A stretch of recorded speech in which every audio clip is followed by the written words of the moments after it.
Yum yum.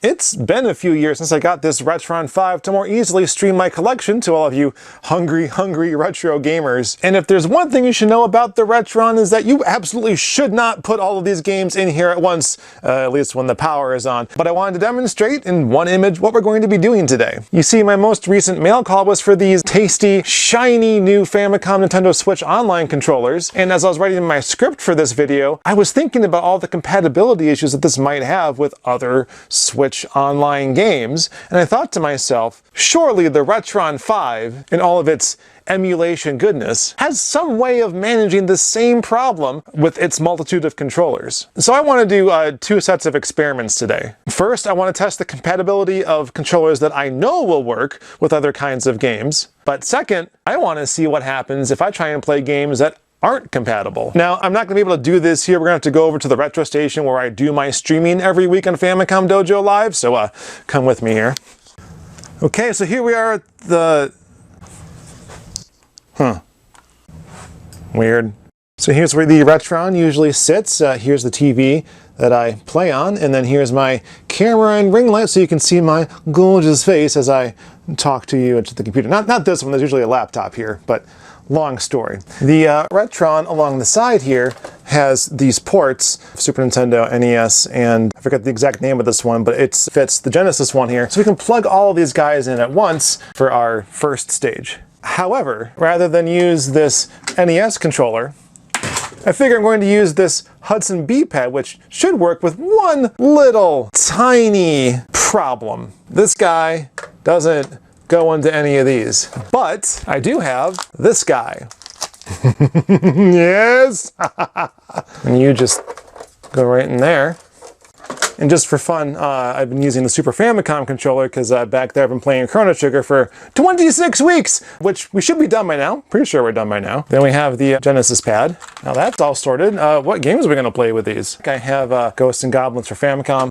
Makaimura. Now the Super Famicom controller is electrically compatible with the NES controller, so it's no surprise that this should probably work. Now on the NES, this will be mapped to, oh boy. On the NES, these buttons would be mapped, this would be A and this would be B, but it looks like we got mapped the actual A and B buttons on the NES here. But it's a little backwards and weird for my taste. Let's see if the Hudson B controller will actually work here. Well, there it goes. Just took a second. My B button's not working. So I don't know if it's like the RetroN or if it's the controller connections or what it was, but we're good to go now. Phew! Grab a Genesis controller. I bet A and B will be mapped here and start. It should work, right? All right, this one's having a problem, so I'm gonna grab a different one. That one in a lot tighter. All right, so A mapped to A, B mapped to B. The controls are all backwards. I'm having a really hard time with this. All right, so let's yeet this into the sun.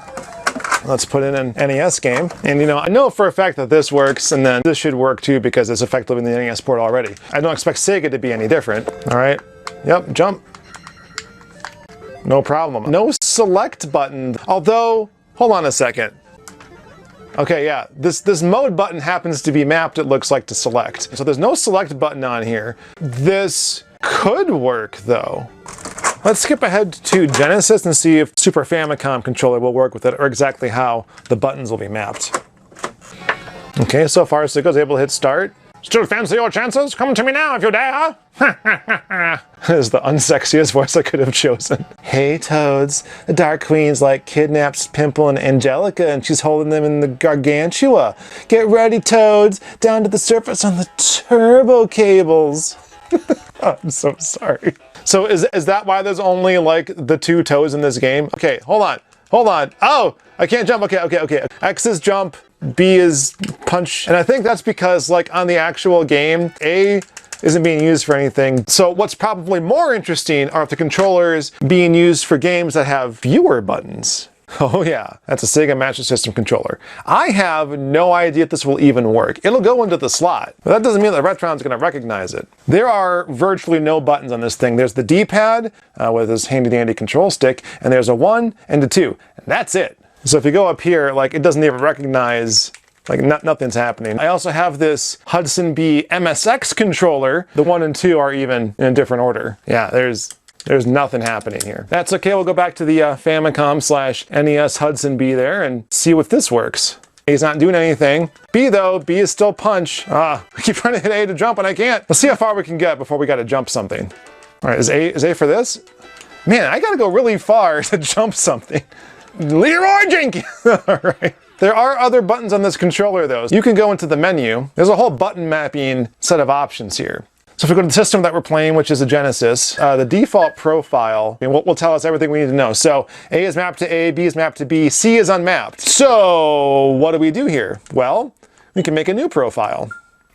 Blackjack and whatnot. So our A button here should actually be a C on this guy, because that's the same rough position. So C is mapped to A, B should still be B. Let's make start the C button, and then we can have the actual start button be select, just so that they're all still in a row.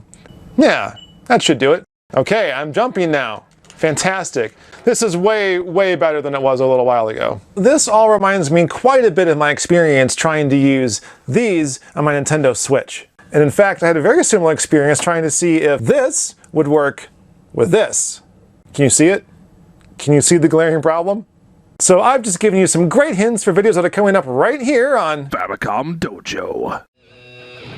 Watch this video next to see our original RetroN 5 experiments, and subscribe to Famicom Dojo Live to see this console in action and watch us play a new game every week. We're continuing our adventure with Vinnk and playing games selected by our Patreon supporters at the producer level.